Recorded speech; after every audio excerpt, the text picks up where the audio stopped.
Welcome back to live show. Andhra Pradesh ప్రత్యేక హోదా అంశం ఇది ముగిసిపోయిన అధ్యాయమని కేంద్రం ఇప్పటికే చెప్పింది. ఆంధ్రప్రదేశ్ బీజేపీ కూడా పలుసార్లు చెప్పింది. అలాగే తెలుగుదేశం ప్రభుత్వం కూడా హోదా రాదు కాబట్టి ప్యాకేజ్ తీసుకున్నాం అన్న అంశం అదో పక్క నడుస్తుంది. ఇక కాంగ్రెస్ వైసీపీలు ప్రధానంగా హోదా అనే అంశాన్ని ఎజెండాగా తీసుకుని ఎన్నికలకు వెళతాము, రాజీనామాల అంశం, అలాగే రాహుల్ గాంధీ హోదా భరోసా సభ కూడా పెట్టారు, అదొక అంశం జరిగింది. అయితే ఆంధ్రప్రదేశ్ బీజేపీ నేతలు మళ్ళీ ఎందుకు హోదా విషయం గురించి ప్రస్తావిస్తున్నారు, ముగిసిపోయిన అధ్యాయం అని చెప్పి. హోదా రాదని మన్మోహన్ సింగ్ ముందే తెలుసు, అందుకే బిల్లులో పెట్టలేదు. వెంకయ్యనాయుడు గారికి కూడా తెలుసు, కానీ ప్రజలు బాధపడతారని అయినప్పుడు చెప్పలేదు లాంటి వ్యాఖ్యలు. మరో ముఖ్యమైన అంశం, కొంత తెలంగాణ ప్రజలు కొంత ఇబ్బంది పడే అంశంలాగా భద్రాచలం ఇష్యూ కూడా వారు మాట్లాడుతున్నారు.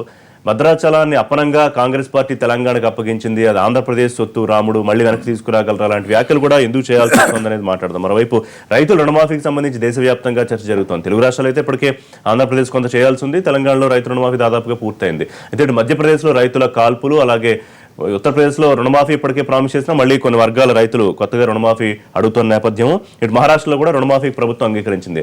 బ్యాంకర్లు మాత్రం గగ్గోలు పెడుతున్నారు, రుణమాఫీ దిశగా ప్రభుత్వాలన్నీ వెళ్తే ఇటు దివాళా దిశగా వెళ్తుందని. మరి వేల లక్షల కోట్లు కార్పొరేట్లకు అప్పులు ఇచ్చి వెనక్కి రాని పరిస్థితి ఉన్నా పర్వాలేదా, రైతులకు మాత్రమే రుణమాఫీ చేస్తేనే దివాళా తీస్తాయా అనే అంశం మాట్లాడాల్సిన అవసరం ఉందని. దేశవ్యాప్తంగా రుణమాఫీకి ఒక విధానం ఉండాలా, అసలు రుణమాఫీ కావాలా అక్కర్లేదా అనేది ఇవాళ మనతో జాయిన్ అవుతారు లైవ్ షోలో గిడుగు రుద్రరాజు గారు, మాజీ ఎమ్మెల్సీ, ఆంధ్రప్రదేశ్ కాంగ్రెస్ సీనియర్ నాయకులు ఒంటేరు ప్రతాప్ రెడ్డి గారు, తెలుగుదేశం రాష్ట్ర రైతు విభాగం అధ్యక్షులు, పార్టీ ముఖ్య నాయకులు అద్దేపల్లి శ్రీధర్ గారు, ఆంధ్రప్రదేశ్ బీజేపీ ముఖ్య నాయకులు బి వెంకటేశ్వర్లు గారు, తెలంగాణ మండలిలో ప్రభుత్వ విప్గా ఉన్నారు, అలాగే మాజీ ఎంపీగా చేస్తున్నారు. రైట్ శ్రీధర్ గారు, ఒకటి మీరు ముగిసిపోయిన అధ్యాయం అన్నారు. సరే, ప్రజలకు నచ్చకపోయినా పోరాటం చేసేవాళ్ళు చేస్తున్నారు, ప్రతిపక్షాలు ఇంకా డిమాండ్ చేస్తున్నాయి, అది అడుగుతున్నారు. ఏమవుతుంది అనేది చూద్దాం ఎన్నికల సమయానికి. అయితే ముగిసిపోయిన అధ్యాయాన్ని మళ్ళీ మీలో కొంతమంది ఏమనొచ్చు, అతివాద బీజేపీ నాయకులు అనొచ్చా? రెండు వర్గాలు ఉన్నాయి ఇప్పుడు బీజేపీలో, అతివాదం మితవాదం, తెలుగుదేశం అనుకూలం, తెలుగుదేశం వ్యతిరేకం.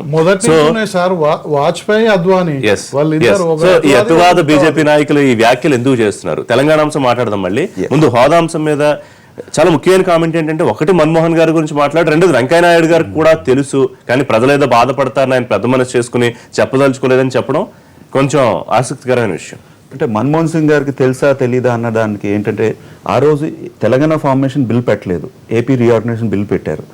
అది మనీ బిల్ కింద ఉండే, ఎందుకంటే లాట్ ఆఫ్ అసెట్స్ అండి, ఇవన్నీ షెడ్యూల్ ప్రాపర్టీస్ అవన్నీ ఉన్నాయి. ఆ విధంగా కాకుండా వేరే విధంగా మొత్తం బిల్ అంతా నడిపారు.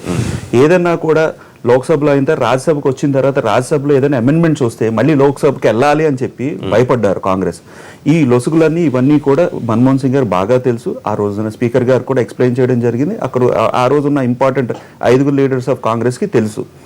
అదేవిధంగా వెంకయ్యనాయుడు గారు కూడా ఆ రోజు రాజ్యసభలో ఉన్నారు కాబట్టి డిస్కషన్ జరిగింది కాబట్టి ఈ లొసుగుల గురించి తెలుసు, దాని గురించి తెలుసు అనే ఉద్దేశంతో సోమవీర్రాజు గారు ఏమన్నారంటే, మన్మోహన్ సింగ్ గారికి తెలుసు హోదా రాదు అని అంటే అందుకనే బిల్లులో పెట్టలేదు, మళ్ళీ ఏదో అమెండ్మెంట్ కింద రాయడం ఇదంతా జరిగింది.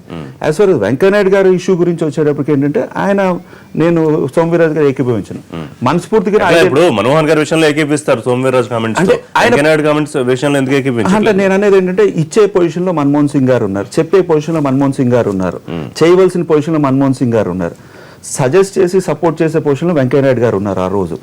ఆ మాటకు వస్తే మరి సుష్మా స్వరాజ్ గారు లోక్సభలో ఎందుకు మాట్లాడలేదు, వెంకయ్యనాయుడు గారు మాట్లాడిన 4 మాటలు అది పక్కన పెట్టద్దు.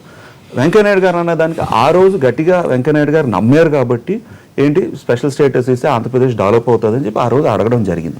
తదనంతరం ఏం జరిగింది, ఒక పాలసీ డెసిషన్ తీసుకుని బీజేపీ అడగడంలోనే చిత్తశుద్ధి లేదా అనేది నిన్న సోమవీర్రాజు గారు మాటల్లో ఎస్టాబ్లిష్ అవుతుంది. ఎందుకంటే సరే, మన్మోహన్ గారు ఏదో హడావుల్లో చేయాలనుకున్నారా, బిల్లు పెట్టలేదు, దాని గురించి రుద్రరాజు గారిని అడుగుతాను నేను. కానీ వెంకయ్యనాయుడు గారు ఖచ్చితంగా ఉండాల్సిందే, 5 ఏళ్ళు కాదు 10 ఏళ్ళు ఉండాలని వెంకయ్యనాయుడు గారికి సోమవీర్రాజు గారి మాటల ద్వారా తెలిసి కూడా ఊరికే ఏదో ప్రజల కోసం వాళ్ళు ఏదో మభ్యపెట్టడానికి అడిగారు అని అర్థం వచ్చేలాగా మీ నాయకుడే మాట్లాడారు. లేదు, నేను దానికి ఒప్పుకోను. నేను ఎందుకంటే ఆ వారం రోజులు నేను ఢిల్లీలో అంటే ఇప్పుడు మాట్లాడిన దాని మీద మాట్లాడాలా, అదే నేను అంటున్నాను.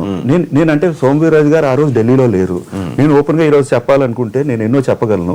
నేను ఆ వారం రోజులు ఆ 10 రోజులు ఢిల్లీలోనే ఉన్నాను. ఎవరెవరు వెంకయ్యనాయుడు గారు కలిసారు, లేకపోతే ఎన్నిసార్లు జైట్లీ గారు వచ్చారు, ఎన్నిసార్లు సోనియా గాంధీ డ్రాఫ్ట్ ఇచ్చారు, ఎన్నిసార్లు వెంకయ్యనాయుడు గారు ఎవరెవరు సజెస్ట్ చేశారు, ఒపీనియన్స్ అన్ని. అంటే సహజంగా ఇప్పుడు ఎవరు కూడా అన్ని విషయాలు తెలిసిన వ్యక్తులు కాదు. లోక్సత్తా జయప్రకాష్ నారాయణ గారు ఒక రిపోర్ట్ కింద సజెస్ట్ చేశారు. అలాగే ఒక 10 మంది వ్యక్తులు రిపోర్ట్ సజెస్ట్ చేశారు, ఇన్ కేస్ బిల్లు వస్తే ఇవి ఉండాలని.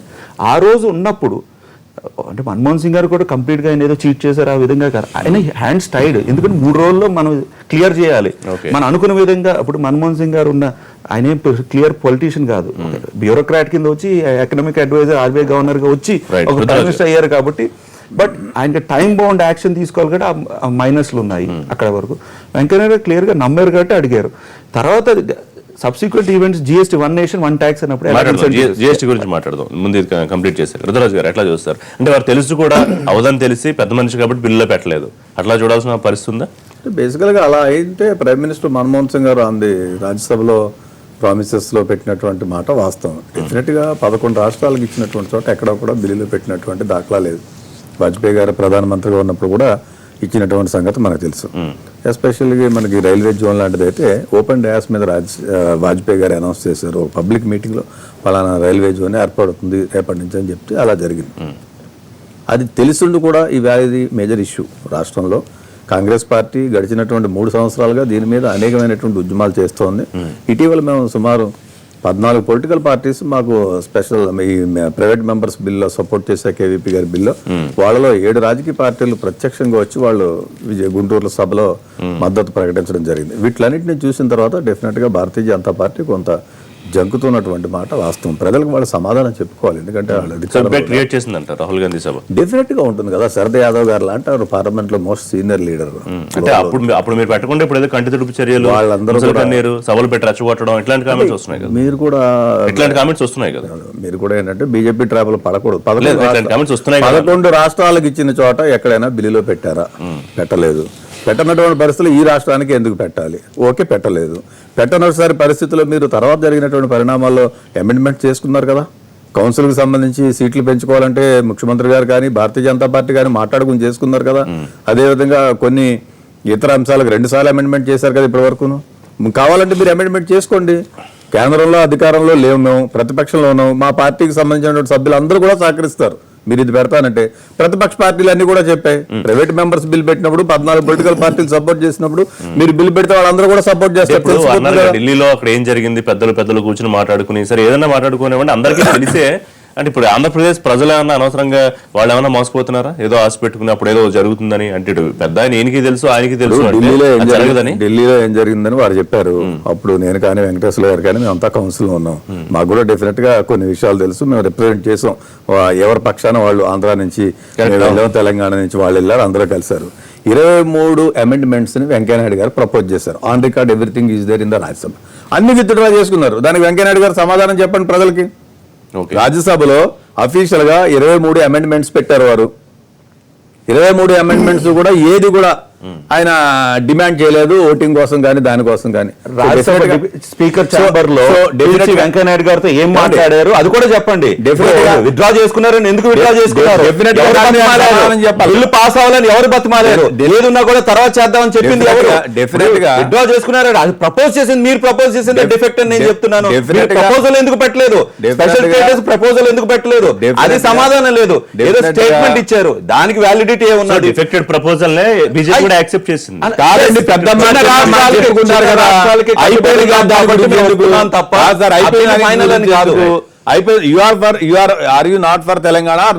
భారతీయ జనతా పార్టీ కట్టుబడి ఉన్నాను కాబట్టి వెంకయ్యనాయుడు గారిని అడిగాను, వదిలేద్దాం సార్ ఇన్ని ఇబ్బందులు ఉన్నాయి. నేను డైరెక్ట్ పర్సనల్ గా అడిగాను సార్ ఇవన్నీ నాతో ఇది కాదండి. నేను అక్కడే మీరు ఎంతవరకు చేశారో నాకు వదిలిపెట్టేద్దాం, తర్వాత ఇద్దామండి. చిన్న రాష్ట్రానికి కట్టుబడి ఉన్న అది ఒక్క కారణం తప్ప ఇంకేమీ లేదు. కాకినాడలోనే మీరు తీర్మానం పెట్టారు. దానికోసమే మేము కట్టుబడి ఉన్నాం తప్ప దేనికి కట్టుబడి లేవు. చిన్న రాష్ట్రం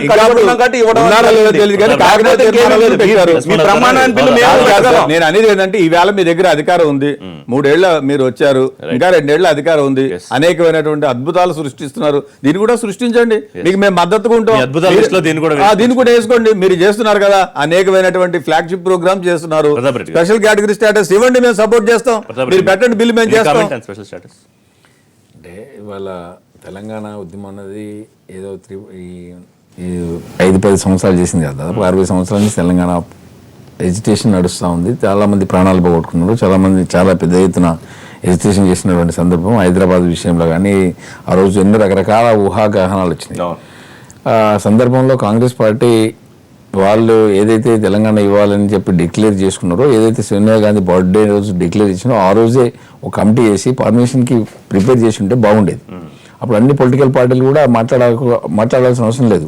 బీజేపీ కానీ, లేకపోతే తెలుగుదేశం కానీ, కాంగ్రెస్ కానీ, వైసీపీ కానీ ఎవరు మాట్లాడకుండా ఆ రోజు సోనియా గాంధీ అయితే ఏ రోజైతే తెలంగాణ పర్మిషన్ కోసం మాట్లాడిండ్రో, ఏ రోజైతే తెలంగాణ ఇస్తామని చెప్పిండ్రో అదే రోజు కమిటీ చేసి ఐఏఎస్లను పెట్టేసి పొలిటికల్ పార్టీలు కమిటీలు పెట్టేసి పర్ఫెక్ట్గా ప్లాన్ చేసి ఉండి అదే రోజు Telangana permission, Telangana and Andhra Pradesh divide చేసేసి ఆ కాంగ్రెస్ గవర్నమెంట్ అక్కడ సీఎం ఇక్కడ ఒక సీఎం పెట్టుకుని వాళ్ళే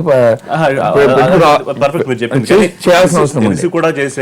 వాళ్ళు ఓన్లీ కాంగ్రెస్ పార్టీ తెలుగుదేశం పార్టీని చంద్రబాబు నాయుడు గారిని కారణం చేసుకొని చంద్రబాబు నాయుడు తెలుగుదేశం పార్టీని ఎట్టి పరిస్థితుల్లో ఆంధ్రాలో కానీ తెలంగాణలో కానీ తెలుగుదేశం పార్టీ ఉండొద్దు అనే ఉద్దేశంతో కాంగ్రెస్ పార్టీ తీసుకున్నటువంటి నిర్ణయం ఇది. దానికి తెలుగుదేశం కోసమే ఒప్పుకున్నారా మీరు అఫీషియల్ గా? చెప్పేదేనండి, తెలుగుదేశం పార్టీని చంద్రబాబు నాయుడు గారిని ఏ విధంగానైనా తెలుగుదేశం పార్టీని విఘాటంలో పెట్టాలి. చంద్రబాబు నాయుడు గారు ఫస్ట్ లేఖ ఇచ్చిండ్రు, సెకండ్ లేఖ ఇచ్చిండ్రు, ఇటు తెలంగాణలో ఇచ్చింది కాబట్టి తెలుగుదేశం పార్టీ ఒప్పుకున్నది కాబట్టి అంటే తెలుగుదేశం పార్టీ ఒప్పుకున్నప్పుడు అదే 2 years బ్యాక్ చేసి ఉంటే 2 years బిఫోర్ చేసి ఉంటే బెటర్ గా ఉండేది. అది at the same time election moment లో ఇట్లా తెలంగాణ పర్మిషన్ చేసుకుని నెక్స్ట్ డే నామినేషన్ చేసుకునే పరిస్థితి క్రియేట్ అయింది. ఇక్కడ నోటిఫికేషన్ ముందు తెలంగాణ పర్మిషన్ చేస్తే హోదా ఆంధ్రప్రదేశ్ కి ఇవ్వడం సాధ్యం కాదనే విషయం బీజేపీకి కాంగ్రెస్ కి కూడా ఆ సమయంలోనే తెలుసా? ప్రపోజ్ చేసినప్పుడు కాంగ్రెస్ కి, దాన్ని యాక్సెప్ట్ చేసినప్పుడు బీజేపీకి తెలిసే ఉంటుంది అనుకుంటున్నారా? అసలు కాంగ్రెస్ పార్టీ తీసుకున్న పెద్ద రాంగ్ డిసిషన్ ఏంటంటే ఆ రోజు బిల్లులో దాన్ని స్పెషల్ స్ట్రాటజీ పెట్టాల్సిన అవసరం ఉండే. బీజేపీ వాళ్ళు మద్దతు ఇచ్చినప్పుడు ఆ రోజు దాన్ని డెఫినెట్గా పెట్టి ఉంటే ఈ రోజు ఇంత పెద్ద ఎత్తున గొడవలు అయ్యేది కాదు, ఇంత పెద్ద ఎత్తున ఎడ్యుకేషన్ చేయాల్సిన అవసరం లేదు. ఇక్కడ కాంగ్రెస్ పార్టీ తీసుకున్నటువంటి నిర్ణయము, ఆ రోజు తీసుకున్న నిర్ణయము, ఆ రోజు చేసిన బిల్లు పెట్టినటువంటి ఈ స్పెషల్ స్ట్రాటజీ ఏదైతే ఉందో దాన్ని పెట్టకపోవడం కాంగ్రెస్ పార్టీ తీసుకున్నటువంటి పెద్ద రాంగ్ నిర్ణయం. చాలా సంతోషం మీరు అంత ఫ్రాంక్ గా ఒప్పుకున్నారు కదా, చాలా సంతోషం. ఏ పాయింట్ అంటే బిల్లులో పెట్టినందుకు కాంగ్రెస్ తప్పిదం చేసింది అన్నది ఒప్పుకున్నది, చాలా సంతోషం. అక్కడ చెప్పండి, అడుగుతారా? నేనే మాట్లాడాలి. చెప్పండి. ప్రధానంగా ఈ యొక్క తెలంగాణ ఏర్పాటు చేయాలనే దానిపైన ఇవాళ ఈక్వల్ రెస్పాన్సిబుల్ ఉంది. ఆ రోజు కాంగ్రెస్కు ఉంది, మన బీజేపీకి కూడా ఉంది. ఇవాళ ఎవరు చూస్తారండి? మెయిన్ డిస్కషన్ ఏంది? వెంకయ్యనాయుడు గారు మాట్లాడింది 5 ఏళ్ళు కాదు 10 ఏళ్ళు ఇవ్వాలి అని డిస్కషన్ చేసినప్పుడు బైండ్ ఓవరే. ఇవాళ ఆయన ఒక కీలక పాత్ర పోషిస్తా ఉన్నాడు కేంద్రంలో. ఇవాళ ఆ రోజు కూడా మీరు ఆలోచించాలి. కాంగ్రెస్ ఇచ్చడానికే కదా, కాంగ్రెస్ ఇవ్వంది అయితే తెలంగాణ రాదు కదా. బీజేపీ సపోర్ట్ చేయడం కూడా అంతే ముఖ్యం.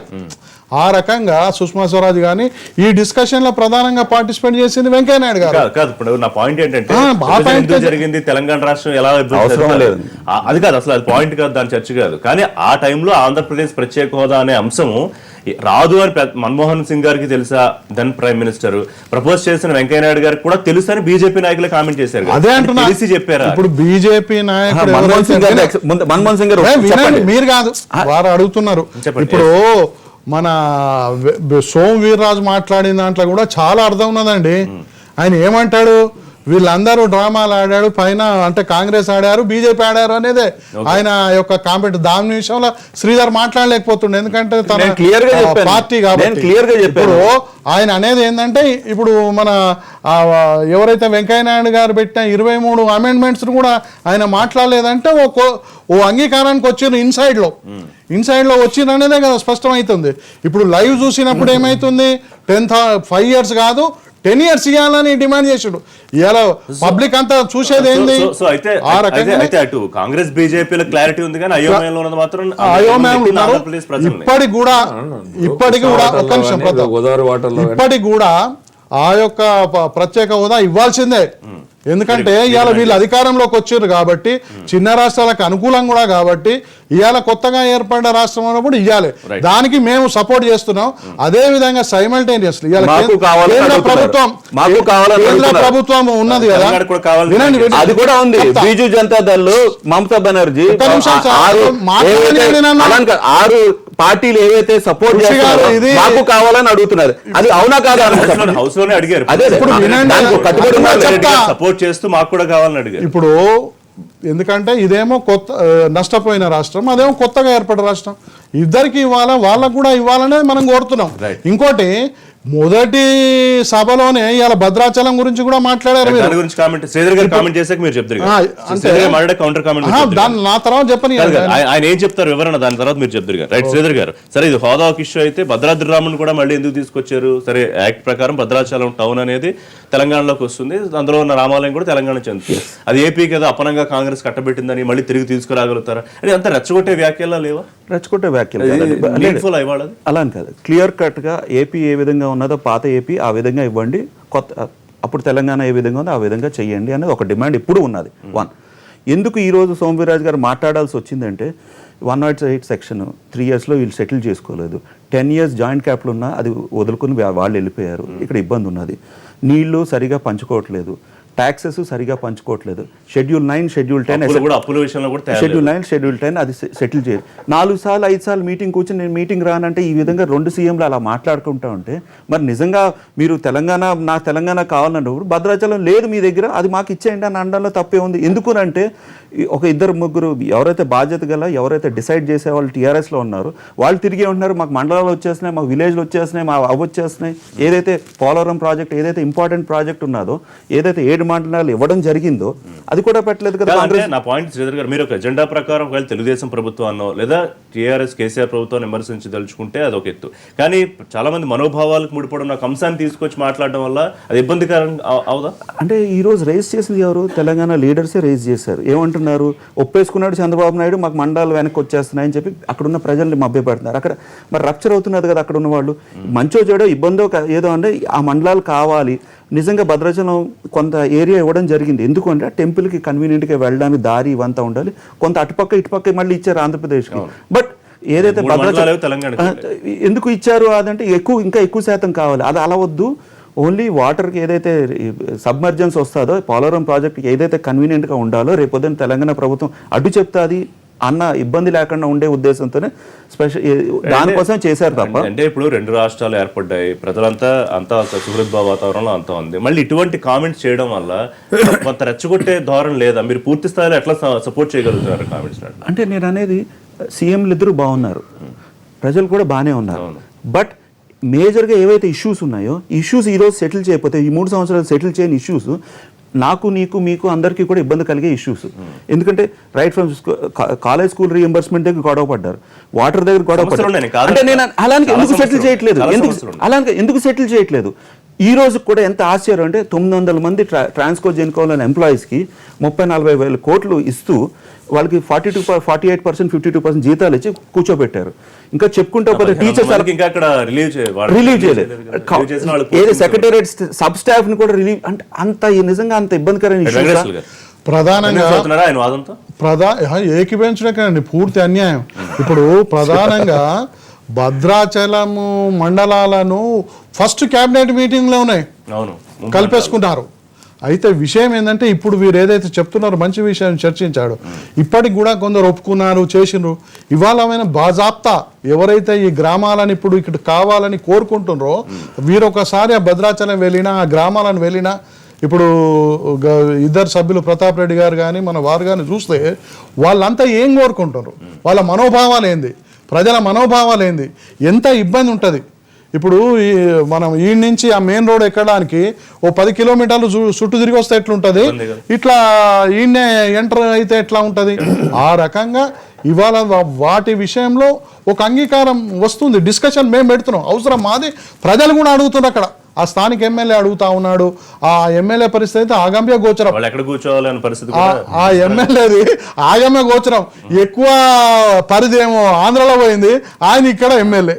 ఇప్పుడు ఆ కాన్స్టిట్యున్సీ పరిస్థితి టెంపుల్ కొనండి, టెంపుల్ తెలంగాణలో ఉన్నది, తెలంగాణలో ఉండాలే రాముడు, ఆ రకంగా ఉన్నది.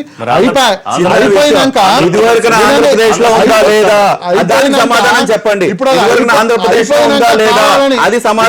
వీళ్ళు ఏంటంటే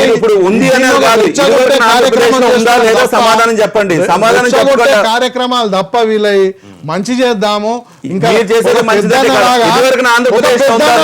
ఇప్పుడు ఢిల్లీలో ఉన్న ఆయన అన్నదమ్ములకు ఉంటే సమస్యలు ఉంటే ఇంకా సాల్వ్ చేయాలి. ఇవాళ అసలే కరెంట్ మీరే solve చేయట్లేదు కదా. సీలర్ ప్రాజెక్ట్ కలుపుకున్నారు. అంటే ఇద్దరి మధ్య బంధాలు తెగిపోయి అది ఎంత ఆశ్చర్యం. సీలర్లో పోయిండు.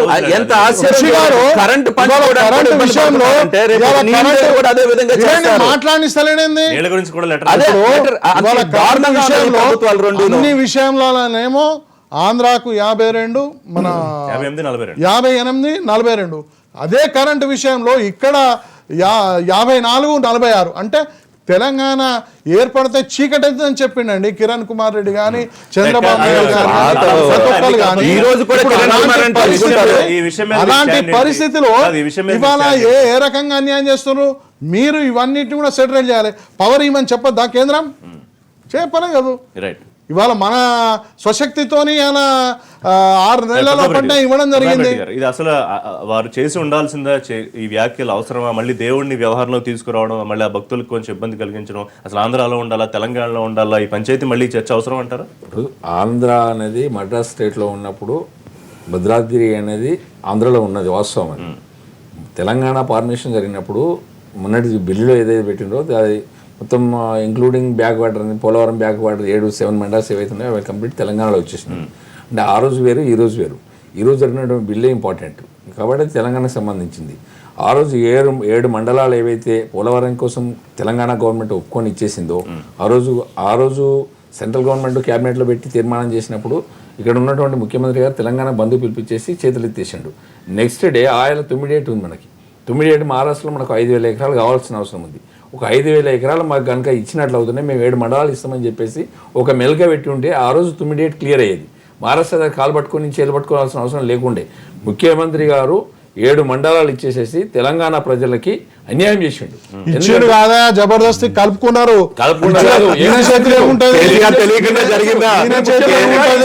కేసీఆర్ గారు ఏం చేసిండు? కేసీఆర్ గారు ఇది పక్కన మళ్ళా కలుపు ఇంకా. భద్రాచలంలోనే కలిపేయి. 9 ప్రాజెక్టు మనకు మోస్ట్ ఇంపార్టెంట్. సమస్య ప్రాణహిత చేవెళ్ళ ఏదైతే ఉందో తెలంగాణ ప్రజలకు నాడేది. టెంపుల్ వ్యవహారం కదా. ఆ రోజు 5,000 ఎకరాలు మనకి ఇచ్చి ఉంటే 156 లో 9 డేట్ కట్టుకుని ఉంటే అందుకే నిరసన దీక్షలు వస్తా ఉన్నాయి. 90 కిలోమీటర్లు నారాయణ పోయినరు. భద్రాచలం రామాలయం ఆంధ్రప్రదేశ్ ప్రజల సొత్తు. ఇదివరకు ఉండేది. అది ఉండేది కాదు, దాని గురించి చెప్పండి. ఉండేది కదా ఇది ఆ రోజు ఉండేది, ఈ రోజు కాదు. ఈ రోజు ఉన్నటువంటి బిల్లు, ఈ రోజు ఉన్నటువంటి సిస్టమ్, ఈ రోజు తెలంగాణ ఫార్మేషన్ ఏర్పడ్డది. తెలంగాణ స్టేట్ గ్రామాల గురించి కూడా సంబంధం 7 మండలాలను దారాదత్తం చేసేందుకు ఇక్కడ మళ్ళీ మీరు మండలాల వైపు వెళ్తున్నారు. నాకు ఇది కన్క్లూజన్ కావాలి. సంబంధం లేదు, దాని గురించి మాట్లాడాల్సిన అవసరం లేదు. ఆంధ్రప్రదేశ్ ఇప్పుడు మాట్లాడాల్సిన అవసరం లేదండి. బీజేపీ కానీ ఇంకెవరు కానీ మాట్లాడాల్సిన మిమ్మల్ని ఏదో అపరంగా చెప్పేశారన్నారు, చాలా కామెంట్ చేశారు. స్వామిరాజ్, ఎట్లా, వాట్ ఈస్ యువర్ రియాక్షన్? అంటే బేసికల్గా ఈవేళ ఉన్నటువంటి పరిస్థితులు ఇప్పుడు అవన్నీ అప్రస్తుతం అండి. ఆయన మాట్లాడేవన్నీ కూడా బేసికల్గా భారతీయ జనతా పార్టీకి అలవాటే. ఎలక్షన్స్ ముందు ఒకలా ఉంటారు, ఎలక్షన్ అయ్యాక ఒకలా ఉంటారు, ఎలక్షనీరింగ్ ఇయర్లో ఒకలా ఉంటారు. గడిచినటువంటి నేషనల్ లెవెల్లో రామ జన్మభూమి, బాబ్రీ మసీద్ ఇష్యూ పెర్మనెంట్ ఎజెండాలో పెడుతూ ఉంటారు, మేనిఫెస్టోలో పెడుతూ ఉంటారు. అధికారంలోకి వస్తే దాని గురించి మాట్లాడదు. మళ్ళీ లాస్ట్ ఇయర్లో దాన్ని మేము కడతా ఉంటాడు, ఒకడు కట్టద్దు అంటాడు, ఒకడు కూలగొట్టాలంటారు. ఇవన్నీ రొటీన్గా జరిగేటువంటి పరిస్థితి మనం గడిచినటువంటి 2 ప్రభుత్వాల్లో 3 ప్రభుత్వాల్లో చూస్తున్నాం. ఈవేళ రాష్ట్ర ప్రభుత్వం వాళ్ళ చేతిలో ఉంది, కేంద్ర ప్రభుత్వం వాళ్ళ చేతిలో ఉంది. రామజన్మభూమి వాళ్ళు కడతామంటే వాడు ఆపేవాళ్ళు లేడు, చేసేవాళ్ళు లేడు. సేమ్ ఇదే ఇష్యూని ఇక్కడ కూడా తీసుకొస్తున్నారు స్ట్రాటజీగా. కొంతమంది నాయకులు జాతీయ స్థాయిలో వెంకయ్యనాయుడు గారు లాంటి వాళ్ళు 2 రాష్ట్రాలకి అనుకూలంగా ఉంటూ ఉంటారు, 2 రాష్ట్రాలతో మంచిగా ఉన్నట్టు ఉంటూ ఉంటారు. రాష్ట్రంలో ఉన్నటువంటి లీడర్షిప్ ఏమో ఈ విధమైనటువంటి స్టేట్మెంట్లు ఇస్తూ ఉంటుంది, aggressive state. There is no point. ఇప్పుడు ఉన్నటువంటి పరిస్థితులు డివిజన్ అయిపోయింది. తిరిగి మళ్ళీ అసలు ఏపీకి తీసుకురాగలుగుతారా? ఈ ప్రజల యొక్క మనోభావాలకు సంబంధించినటువంటి అనేకమైనటువంటి అంశాలు అయిపోయి ఆ డిస్కషన్ అయిపోయింది. That's over now. మీరు అసలు చేయవలసింది ఏదైనా చేయండి. గవర్నమెంట్ ఆఫ్ ఇండియా పక్షాన మీరు చేయవలసినటువంటి అనేకమైనటువంటి కార్యక్రమాలు. విశాఖపట్నంలో చిన్న ఎగ్జిక్యూటివ్ ఆర్డర్ అండి, రైల్వే జోన్. మనం కేంద్రంలో ఉన్నటువంటి రైల్వే మంత్రిని ఆంధ్రప్రదేశ్ నుంచి తీసుకొచ్చారు. ఎవరి కోసం?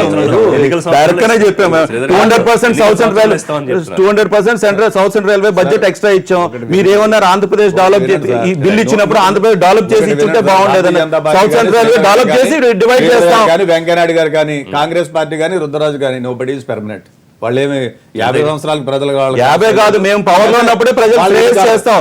మీరు డైరెక్ట్ గా చెప్పండి, భద్రాచలం ఆంధ్రప్రదేశ్ లో ఉండేదా లేదా, ఈరోజు తెలంగాణలో ఉందా? దానికి డైరెక్ట్ ఆన్సర్ చెప్పండి. సమాధానం చెప్పలేరు మాట అంటారు. మీరు చెప్పండి. మళ్ళీ ఎగ్జిక్యూటివ్ ఆర్డర్ ఇవ్వలేని ఎంత చేతగాడి ప్రభుత్వం ఇది. అంత ఎన్నో విషయాలు మాట్లాడొచ్చు. ఆయన అడిగిన దానికి డైరెక్ట్ గా సమాధానం అంటే సమాధానం ఇవ్వండి. రైల్వే మంత్రిని తీసుకొచ్చి మిగతా విషయాలు నేను చెప్తాను, 10 విషయాలు చెప్తాను. కదండి, ఇద్దరు ముగ్గురు అని చెప్పాము. ఆయన ఒప్పుకున్నారు, తాత- ఆయన ఒప్పుకున్నారు, మీరు ఒప్పుకోలేదు. ఆయన విషయం అంటే చెప్పనండి, డైరెక్ట్ గా ఫేస్ చేయమని పబ్లిక్ కి చెప్పాను కదా, రామ జన్మభూమి బాబ్రీ మసీద్ రామ్ జన్మ ఎదురుకుండా ఉన్న భద్రాచలం గురించి చెప్పలేరు, రామ్ జన్మ గురించి మాట్లాడతారు. అదే ఇష్యూ అన్న మాట నిజమా కాదా చెప్పండి. దాని గురించి ఎందుకండి, ఈవేళ మీరు చేయగలిగి చేయండి. మీరు సమాధానం చెప్పలేరు, సంతోషం. అంతే కదా. కాదండి, గవర్నమెంట్ అయిపోయిన దాని గురించి ఎందుకండి చేతులు మీరు తప్పులు చేశారన్నది అదే చెప్తున్నా. తప్పులు చేశారు కాబట్టి ఈ రోజు మాట్లాడలేకపోతున్నారు. మీరున్నారు ఇలా కొంగు వేసుకుని నెత్తి మీద వేసుకుని జయరాం రమేష్ దగ్గరికి వెళ్ళివాడు వెంకయ్యనాయుడు గారు. I can show you, I can show you, I can show you. ఇప్పుడు ఈ రోజు పెద్ద ఆయన అలా అన్నాం కరెక్ట్ కాదు. మీ కాంగ్రెస్ మీరు అన్నది ఏంటో అందరికీ తెలుసు. ఆ బిల్లులో జరిగినటువంటి జయరాం రమేష్ వెంకయ్యనాయుడు గారి దగ్గర వచ్చారు, వెంకయ్యనాయుడు జయరాం రమేష్ దగ్గరికి వెళ్ళలేదన్న విషయం నేను డైరెక్ట్ గా చెప్తున్నాను. మీరు అనుకున్న విధంగా కాదు, మీరు అనుకున్న విధంగా జరగలేదు. జయరాం రమేష్ వెంకయ్యనాయుడు గారి దగ్గరికి వచ్చారు. మీరు వెనక్కి తీసుకున్న మాట, మీరు వెనక్కి తీసుకున్న మాట, మీరు వెనక్కి తీసుకున్న మాట ఏమీ లేదు. మీరు అన్నమాట తప్పదు, మీరు అన్నమాట తప్పదు. ఆ మాట అలా మాట్లాడుకోవచ్చు, ఆ విధంగా మాట్లాడ నేను అనేది అదే వెంకయ్యనాయుడు గారు తప్పది. ఇందాక జయరాం రమేష్ ఢిల్లీలో నాకు అన్ని తెలుసు. నేను కూడా ఉన్నా ఢిల్లీలో. నాకు అన్ని తెలుసు. తప్పది. నాకు కూడా తెలుసు అన్ని. విత్డ్రా చేసుకుంటారా? నేను విత్డ్రా చేసుకోవాలి.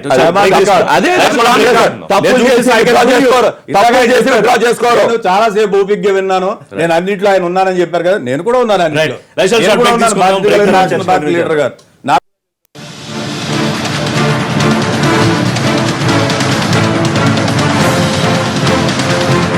రైతుల సమస్యలకు సంబంధించి ఒకవైపు మాట్లాడుతున్నాం, మరోవైపు రుణమాఫీ డిమాండ్ కూడా దేశవ్యాప్తంగా వినిపిస్తుంది. ధృతరాజు గారు, ఈ రుణమాఫీ ఉండాలా అక్కర్లేదా అనేది బ్యాంకుల వైపు నుంచి చూస్తే బ్యాంకులు అంటే రుణమాఫీ మీరు ఊరికే హామీలు ఇచ్చేస్తారు ప్రభుత్వం ఎన్నికల ముందు, ప్రభుత్వంలోకి వచ్చాక మేము చేస్తున్నాం మీ వల్ల మేము దివాళా తీసే పరిస్థితిని ప్రభుత్వాలు సూచనలు చేస్తూ ఉంటాయి. సరే పెద్ద పెద్ద వాళ్ళు ఎన్ని వేల లక్షల కోట్లు ఎగ్గొట్టేసినా పర్వాలేదు. ఈ రైతులకు సంబంధించి నిజంగా రుణమాఫీ ఊరటేనా, లేకపోతే ఉండాలా అక్కర్లేదా, ఎట్లా ఉండాలి? దేశవ్యాప్తంగా దీనికి విధానం ఏమన్నా ఉండాలా? డెఫినెట్గా జాతీయ స్థాయిలో దీనికి ఒక ప్రత్యేకమైనటువంటి అగ్రికల్చర్ పాలసీ అనేటువంటిది ఉండాలి. ముఖ్యంగా రైతులకు సంబంధించి కానీ రైతాంగానికి సంబంధించి కానీ ఒక మంచి పాలసీ ఉండాలి. లోనింగ్ అనేటువంటి చాలా ముఖ్యం. ఈవేళ ఈ దేశంలో సుమారు 60 నుంచి 70% మంది ప్రజలు గ్రామాల్లో ఉంటారు. ముఖ్యంగా అగ్రేరియన్ బేస్డ్ ఎకానమీ మన దేశం. ఈ డెఫినెట్గా సపోర్ట్ ఇవ్వాలి. ఎందుకంటే ప్రొడక్షన్ కాస్ట్ పెరిగిపోతుంది. మన రాష్ట్రంలో, తెలుగు రాష్ట్రంలో మనం ఒక ఎకరానికి సంబంధించినటువంటి ఖర్చును వ్యయాన్ని చూసుకున్నప్పుడు సుమారు 25 బస్తాలు అంటే 25,000 రూపాయల వరకు ఒక ఎకరానికి అయ్యేటువంటి పరిస్థితి. అది కాకుండా అతను కౌలుదారుడికి కౌలు ఇవ్వాల్సి ఉంటుంది. చాలా పరిస్థితుల్లో ఊర్లో ఎవరు కూడా ప్రత్యక్షంగా వ్యవసాయం సేద్యం చేయటం లేదు. అందరూ కూడా కౌలుకి తీసుకునే కౌలు నుంచి ఇస్తున్నారు. సో ఈ పెట్టుబడి పెట్టి కౌలు ఇచ్చి అన్నీ చేసేటప్పటికి 40,000 రూపాయలు ధాన్యానికి ఒక సంవత్సరానికి ఒక పంటగా అవుతున్నటువంటి నేపథ్యంలో రైతుకి ఏం జరుగుతుంది? ఇప్పుడు ఎవరైతే పంట చేసుకుంటాడో అతనికి మొదటి పంటలో కొంత వెసులుబాటు ఉండదు, అక్కడికి సరిపోతుంది. రెండో పంటలో ఏదైనా కొంచెం ఎక్కువ పడితే దాన్ని తీసుకునేటువంటి పరిస్థితి. ఈ విధంగా ఏమవుతుంది? ప్రతి ఒక్క వ్యక్తికి కూడా ఈ డెట్ అనేటువంటిది అక్యుములేట్ అయిపోతుంది. దాన్ని డెఫినెట్గా ప్రభుత్వం ఏదోటి దాని మీద చర్యలు తీసుకోవాలి. ఈ నేషనల్ లెవెల్లో ఏ రాజకీయ పార్టీ అయినా సరే రైతును మనం సపోర్ట్ చేయవలసినటువంటి అవసరం ఉంది. సో ఈ బ్యాంకర్ల ఆలోచన కూడా ఈ విషయంలో మారాల్సిన అవసరం ఉందా? డెఫినెట్గా బ్యాంకర్స్ అంటే గవర్నమెంట్ ఆఫ్ ఇండియా తీసుకునేటువంటి పాలసీని బట్టి ఉంటుంది. ప్రైమ్ మినిస్టర్ గారు it's political decision to be taken by the chief ministers and the prime minister. మన రాష్ట్రంలో తీసుకున్నారు, 2 రాష్ట్రాల్లో కూడా తీసుకున్నారు. ఆంధ్రాలో 25,000 దాకా ఇచ్చారు, తెలంగాణలో ఐ థింక్ 17,000 18,000 వాళ్ళు కూడా ఇచ్చారు. సో ఓవరాల్గా 45,000 45,000 కోట్ల వరకు మనం ఇచ్చాం. జాతీయ స్థాయిలో కూడా భారతీయ జనతా పార్టీ మీరు చూసారు లేదు, ఇప్పటి వరకు కూడా ఎటువంటి ఎన్నికల మేనిఫెస్టోలో కూడా ఇటువంటి ప్రామిసెస్ చేయలేదు. ఉత్తరప్రదేశ్ ఎన్నికల్లో Bharatiya Janata party first time ఇటువంటి ఎజెండాతో రావడం జరిగింది. రాహుల్ గాంధీ గారు కాట్ సభ అని అప్పుడు పెట్టడం జరిగింది. గ్రామాల్లో ఉన్నటువంటి పరిస్థితులు, అక్కడ రైతులు ఎదుర్కొన్న సమస్యలు, వీటిలన్నింటి మీద కూడా ఒక చర్చ అయితే తీసుకొచ్చారు.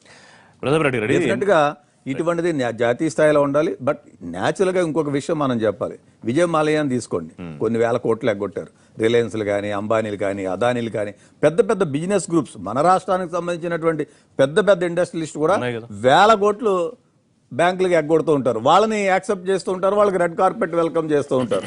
సో రైతు దగ్గరికి వచ్చేటప్పటికి బ్యాంకర్స్ కూడా కొంత ముసలి కన్నీరు కారుస్తారు. కాబట్టి నేషనల్ లెవెల్లో government of India has to take a policy అయితే ఉండాలి. రైట్, ప్రతాప్ రెడ్డి గారు, ఒకటి ఎన్నికల కోసం అయితే ఓట్లు వేయించుకోవడం కోసం రైతుల మీద ప్రేమ కురిపించడం, రైతు రుణమాఫీలు, తర్వాత అది ఒక విడతన 4 విడతన, సరే ఇక్కడ తెలంగాణలో కూడా పెద్ద మీరే ఆందోళన చేశారు, ఇంకా ఆంధ్రప్రదేశ్లో కొంత అవ్వాల్సిన పరిస్థితి ఏంటి, ఎట్లా చూడాలి? ఎన్నికల కోసం మాత్రమే రైతుల మీద ప్రేమ, లేకపోతే ఇది రుణమాఫీ అనేది నిజంగానే హెల్ప్ చేస్తుంది, దీనికి ఏమైనా విధానం ఉండాలి? దేశవ్యాప్తంగా దీన్ని ఆలోచించాల్సిన అవసరం ఉంది. ఎందుకంటే 10% ఎక్కువ పబ్లిక్ అంతా కూడా అగ్రికల్చర్ మీద డిపెండ్ అయి ఉన్నారు. రైతు కూలీలు కావచ్చు, రైతులు కావచ్చు, డిపెండ్ ఆఫ్ అగ్రికల్చర్. కాబట్టి ఇవాళ రాష్ట్రంలో దేశంలో మొత్తం ఉన్నటువంటి కేంద్ర రాష్ట్ర ప్రభుత్వాలు కూర్చొని ఎక్కడైతే వాటర్ సోర్స్ ఉందో మేజర్గా రైతులు అప్పులపాలైపోతున్నారు. అప్పులు కావడానికి కారణం వాటర్, ఇరిగేషన్, బోర్లు వేయడము, మోటార్లు పెట్టుకోవడం, పవర్ లేకపోవడం, ఇవన్నిటి కూడా ప్రతిదానికి కూడా అవేర్నెస్ అనేది రైతుల్లో రావట్లేదు. రైతులు పండించిన పంటలు కూడా ఎక్కడ అమ్ముకోవాలి, ఎవరికి అమ్ముకోవాలి, గిట్టుబాటు ధరలు ఏంటి, ఇవన్నీ కూడా రైతులకు కామన్ పబ్లిక్కి, గ్రామాలలో ఉండే దళారులకి, గ్రామాలలో ఉండే చౌకర్లకి, గ్రామాల్లో ఉండే ట్రేడర్స్కి అమ్మేసుకుంటున్నారు. ఏదో వచ్చిన రేటు తీసుకుని జేబులో పెట్టేసుకుని ఆ పొలంలోనే పంట అమ్మేసుకున్నటువంటి పరిస్థితి. ప్రభుత్వం సరైనటువంటి అంటే అవగాహన కల్పించలేని పరిస్థితులు కేంద్ర రాష్ట్ర ప్రభుత్వాలది వైఫల్యం అని చెప్పుకోవచ్చు. ఇక్కడ దాదాపు స్వతంత్రం వచ్చి 70 సంవత్సరాలు అవుతుంది. ఈ దాదాపు 100 సంవత్సరాల నుంచి వ్యవసాయం చేసేటువంటి రైతులు ఎవరైతే ఉన్నారో ఈ రోజు కూడా రైతు కూలీలుగా మారినటువంటి, ఒకప్పుడు భూస్వామిగా ఉన్నటువంటి వ్యక్తి ఈరోజు రైతు కూలీగా మారినటువంటి సందర్భాలు చాలా ఉన్నాయి. కాబట్టి నేనేమంటానంటే ఇవాళ దేశంలో ఉన్నటువంటి నదుల అనుసంధానం చేయడము, ప్రాజెక్టులు నిర్మించడము, ఎక్కడైతే వాటర్ సోర్స్ క్రియేట్ చేసుకోగలుగుతామో, ఎక్కడైతే వాటర్ ప్యాక్ చేసుకోగలుగుతామో అవన్నీ చేసుకోవాల్సినటువంటి అవసరం ఉన్నది. దాని దిశగా ఎవరు ఆలోచించలేదు. అంటే ఇప్పుడు రుణమాఫీ అనే అంశం కాకుండా ప్రయోజనం చేసే అవకాశం ఉంది. రుణమాఫీ అనేది అవసరం. సపోజ్ ఇప్పుడు కేసీఆర్ గారు నెక్స్ట్ ఇయర్ నుంచి ఎరువులు ఫ్రీ అన్నారు, ఒక ఎకరాకి ఇవన్నీ ఏవి 8,000, ఇట్లాంటివి చేయడం వల్ల ఉపయోగం ఎక్కువ ఉంటుంది. రైతులకు రుణమాఫీలు, సబ్సిడీలు, విత్తనాలు ఏవి అవసరం లేదండి. రైతులు పండించినటువంటి పంటకు గిట్టుబాటు ధర ఒక ఎంఎస్పీ రేట్ డిక్లేర్ చేసి ఆ రేటు ప్రకారం ప్రభుత్వం అదొక్కటి కంప్లీట్ చేయగలిగితే. ఎందుకంటే ఇప్పుడు చూడండి, ఒక మిర్చి వేసుకున్నారు, ఒక ఎకరాకి 25 క్వింటాలు వచ్చేసింది. లాస్ట్ ఇయర్ 16,000 అమ్ముకున్నారు, ఈసారి 3,000 రూపాయలు, 2,700 రూపాయలు అమ్ముకున్నారు. అంటే 16,000 కనుక వచ్చి ఉంటే దాదాపు 3 లక్షల రూపాయలు రైతుకు వచ్చి ఉండేది. 3 లక్షలు కనుక వచ్చి ఉంటే, 1,00,000 రూపాయలు పెట్టుబడి పోయి ఉంటే దాదాపు 2 లక్షల రూపాయలు మిగిలి ఉంటే అతని బిచ్చం ఎందుకండి? రైతు పెట్టుబడి యాక్సెప్ట్ చేస్తారంటే రుణమాఫీ మీద ఒక విధానం ఉండాలి మనం అనుకున్నాం, బట్ అవసరం లేదు, ఇది ఒక్కటి చేస్తే సరిపోతుందని. రైతుకు గిట్టుబాటు ఎంఎస్పీ రేట్ కనుక ఇవ్వగలిగితే, ఒక అంటే బిఫోర్ ఇవాళ జూన్ వచ్చిందండి, వర్షాకాలంలో పంటలు వేసుకున్న టైం ఇది. అంటే ప్రభుత్వాలన్నీ కూడా ఎప్పుడు కూడా మనం ఎంఎస్ స్వామినాథన్ కమిటీ అనేటువంటి రిపోర్ట్ గురించి మాట్లాడుతూ ఉంటాం రెగ్యులర్ గా. అధికారంలో ఉన్నప్పుడు ఓ రాజకీయ పార్టీ, అధికారంలో లేనప్పుడు ఒక రాజకీయ అడ్డుకుంటూ ఉంటారు. మనం డెఫినెట్ గా ఎంఎస్పీని ఇవ్వడంతో పాటు వాళ్ళకి డెఫినెట్ గా ఇటువంటి వాటిలో కొంత వెసులుబాటు కూడా ఇస్తారు. ఎందుకంటే కమర్షియల్ క్రాప్స్ అయితే వైబిలిటీ ఉంది, బాగుంది. లేని చోట్ల అది లేదు కదా.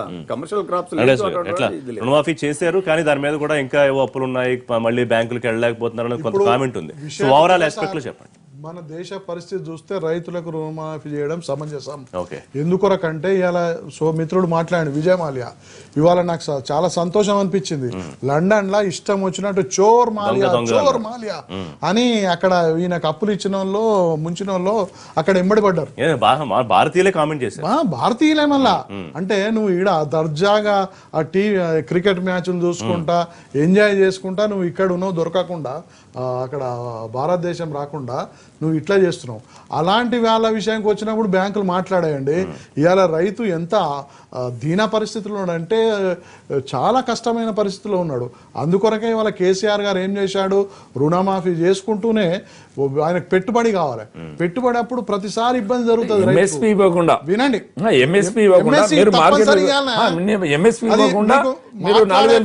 సరిపోదండి. ఇప్పుడు ఎలక్షన్ వచ్చేసి ఎంఎస్సి ఇప్పుడు మిర్చి విషయం నువ్వు మాట్లాడినావు. మిర్చి ఒకటే టాపిక్ బ్రేక్. రైతులకు రుణమాఫీ చేయాలా? ఇవాళ రైతులకు పెట్టుబడి కొరకు కూడా ఇవాళ కేసీఆర్ గారు ఏం చేశారు, 8,000 రూపాయలు ఇస్తున్నాడు. వచ్చే సంవత్సరం అనౌన్స్ చేశానే ఇస్తారు. ఇంకా ఇంకోటి ఏంది ఎరికేనా, ఇప్పుడు అసలు ధర విషయానికి వచ్చినప్పుడు ఇవాళ మన ఇంటింటికి సర్వే జరుగుతుంది. సర్వే వల్ల ఏం చేస్తారంటే గ్రామ సమైక్యలు ఏర్పాటు చేస్తారు. మండల సమైక్యలు ఏర్పాటు చేస్తారు, జిల్లా సమైక్యలు, ఆ తర్వాత స్టేట్స్. ఇది ఒక పవర్ఫుల్ కమిటీ వేసి ఫార్మర్స్ కమిటీ రైతు సమైక్య ఆ రకంగా చేసి ఇవాళ నువ్వు మాట్లాడేటప్పుడు నేను మాట్లాడలే, ఎందుకంటే గౌరవంగా ఉండాలి. ఇప్పుడు ఈ ఋషి గారు ఏమో సపోర్ట్ చేయరు. చెప్పండి. ఇప్పుడు విషయం ఏంటంటే చెప్పమని అడిగారు. ఇప్పుడు మన ఆ రకంగా చేయడం వల్ల ఇవాళ రైతును రాజు చేయాలనే తపన. ఇవాళ మిర్చి ధర వాస్తవం రాజక్కర్ల గౌరవంగా బతికే పరిస్థితి తీసుకొస్తే రావాలండి. ఇవాళ ఒక రైతుకు పిల్లనియాలంటే ఇవ్వడం లేదు, ఒక పాన్ షాప్ ఆయనకు పిల్లనియాలంటే ఇస్తా ఉన్నారు. కాకుండా గతంలో ఏముండే ఎరికైనా పాతకాలంలో రైతు ఒక టీచర్ ఉద్యోగం పోతాను అంటే నేను బతకలేక బడి పంతులైనా నేను రైతును అనేవాడు. ఆ పరిస్థితి రావాలనేది అందుకొరకే డెఫినెట్లీ ఇప్పుడు విషయం ఉన్నది. ఇప్పుడు కేంద్ర కొన్ని రాష్ట్ర పరిధులు ఉంటాయి, కొన్ని కేంద్ర పరిధిలో ఉంటాయి. ఆ రకంగా ఇలా మిర్చి ఉన్నది, ఇలా కేంద్ర పరిధిలో వాళ్ళు డిసైడ్ చేయాల్సిన అంశం. ఆ రకంగానే ఇవాళ ఈ రకంగా ఇంత డేర్ స్టెప్ తీసుకున్నాడు. ఇవాళ కేసీఆర్ తీసుకున్న దాన్ని ఫడ్నవీస్ కూడా అప్రిషియేట్ చేశారు, చాలా మంది ముఖ్యమంత్రులు కూడా చేశారు. డెఫినెట్లీ ఉండాలి. ఎందుకు ఉండాలి అనే దానికి ఇవాళ పెద్ద ఎత్తున ఇండస్ట్రియల్ వాళ్ళు ముంచుతా ఉన్నారు. చాలా పెద్ద ఈ రైతులు ఏముందండి దాంట్లో చూస్తే చాలా చిన్న కొంత రైతుల విషయంలో బీజేపీ కానీ కేంద్ర ప్రభుత్వం కానీ కొంత నిందలు భరించాల్సిన పరిస్థితిలో ఉంది. వాళ్ళు మధ్యప్రదేశ్లో కాల్పులు కానివ్వండి, లేకపోతే అరెస్టులు కానివ్వండి, ముఖ్యమంత్రి ధర్నాలు కూర్చోవడం కానివ్వండి. సరే, మహారాష్ట్రలో అయితే రుణమాఫీ ఒప్పుకున్నారు. ఓవరాల్గా ఎట్లా ఉండాల్సిన అవసరం? అంటే జనరల్గా ప్రిన్సిపల్ ప్రకారంగా మోడీ గారు బీజేపీ ప్రభుత్వం వచ్చిన వెంటనే ఈ national rural employment guarantee scheme ఎన్రేగాలో కొంత ఫ్రాడ్ జరుగుతుంది, కొంచెం తగ్గించారు. బట్ సబ్సిక్వెంట్గా రియలైజ్ అయ్యి లేదు, ఫార్మర్స్, ఈ రైతులు లేదంటే వర్కర్స్ విలేజెస్లో ఉన్న వాళ్ళు వెనక నెట్టబడిపోతున్నారు. వాళ్ళకి ఆస్కార్ గాడిలో పెట్టాలంటే మన ఆపర్చునిటీ ఇవ్వాలని చెప్పి ఎన్ఆర్జీసీ ఫండ్స్ ఎక్కువ ఇవ్వడం జరిగింది. 1 నెక్స్ట్ మీరు అన్న విధంగా 100% ఏదైతే మార్కెట్ సపోర్ట్ ప్రైస్ చెప్పిన విధంగా సపోర్ట్ రావాలి, ఆ మెకానిజం రావాలి. అది భారతదేశం ఢిల్లీ ప్రభుత్వం, నేషనల్ గవర్నమెంట్, ఇక స్టేట్ గవర్నమెంట్స్ ఒక సమన్వయం పరిచి చెయ్యాలి. కానీ లేదు, అదే కదా సమానం. ఇప్పుడు తెలంగాణలో చూసాం మేజర్ ప్రాబ్లం దాదాపుగా కొట్టుకున్న పరిస్థితి. బోనస్ ఇవ్వడంతో ఏదో కొంత బయటపడ్డారనే పరిస్థితి అక్కడ ఎర్లీగా ఆంధ్రప్రదేశ్ లో కొంచెం ఎర్లీగా క్రాప్ రావడం వల్ల రేట్ ఉన్నప్పుడు కొంత అమ్ముకోవడం వల్ల కొంత ప్రాబ్లం తగ్గింది. వేరే తెలంగాణలో కొంచెం క్రాప్ అంటే వాటర్ కొంచెం లేట్ గా వస్తుంది, మన సీజన్ బట్టి ఇక్కడ అంతా కొంచెం లేట్గా వచ్చింది, ఎక్కువ కూడా బోనస్ వచ్చింది. కాబట్టి దానికి ఇంకో కారణం ఉన్నది, మీరు ఒప్పుకోకపోయినా. గత సంవత్సరం కేసీఆర్ గారు ఏమన్నారంటే కాటన్ వేయద్దు మిగతా అంటే, మరి అలాంటప్పుడు ఆయన కొంచెం ప్రొయాక్టివ్గా ఆయన కొంత మెకానిజం ప్రకారంగా పర్చేజ్ చేసి సెంట్రల్ గవర్నమెంట్ అడగచ్చు. ఇష్యూ అయిన తర్వాత అప్పుడు అడగడం, లెటర్ రాయడం, మేము డిలే చేసాం లేదా మా మీద నట్టపోయారు. ఒకటి ఇద్దరు నాకు నిజంగా ఆశ్చర్యం. కాంగ్రెస్ ఇటు టీఆర్ఎస్ కూడా విజయమాల్యా గురించి మాట్లాడతారు కానీ టీఆర్ఎస్ దీపక్ రెడ్డి గురించి మాట్లాడరు. ఎమ్మెల్సీ ఆయన మీద ఏ విధంగా టీఆర్ఎస్ వాళ్ళు టీడీపీ ఎమ్మెల్సీ అని దీపక్ రెడ్డి గురించి మాట్లాడరు. విజయమాల్యా గురించి ఎందుకు వాకాట్ నారాయణ రెడ్డి ఎమ్మెల్సీ అని గురించి మాట్లాడరు. ఎందుకంటే వీళ్ళిద్దరు కబ్జా పెట్టారు. వీళ్ళిద్దరు బ్యాంకులు బ్యాంకులు